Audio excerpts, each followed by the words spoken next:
دوستانی عزیز، باری دیگر سلام علیکم. ما در همبورگ هستیم. همبورگ یکی از شهرهای کلانترین، خوشابوترین، آباد است، زیبا است می باشد.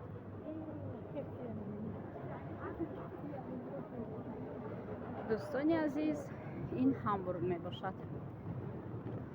در همبورگ ملت های خیلی خیلی گوناگون زندگی می کنند.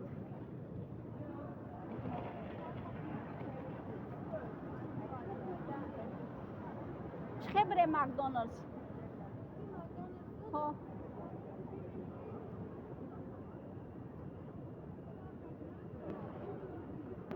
چه رویم؟ ایتا یا؟ چخیل میکنید مکدونالدز به چخیل میکنید؟ اونا مونسته؟ ها اونا او خیلی یا؟ نه اول را خواهده من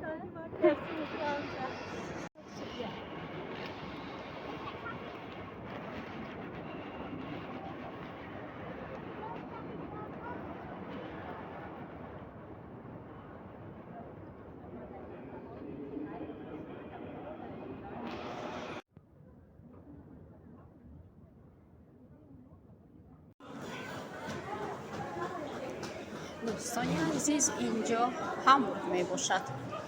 همبورگ خیلی سیر آدم است.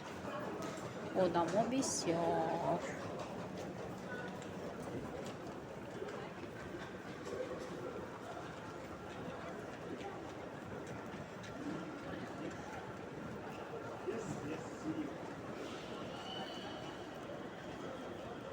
ما در همبورگ قرار داریم دوستانی عزیز.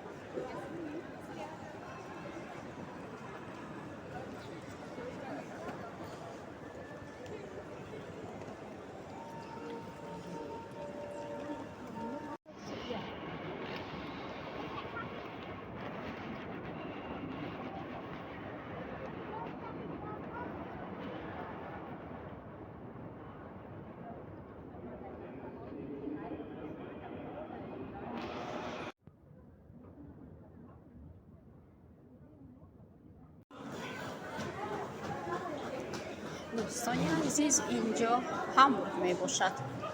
همبورگ خیلی سیر آدم است. آدم ها بسیار.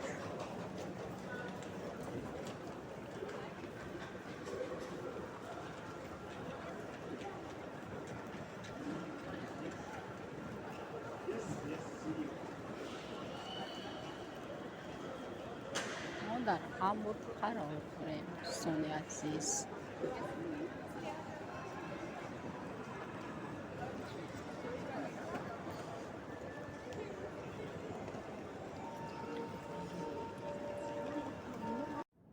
اینجا همبورگ است، همبورگ عزیز.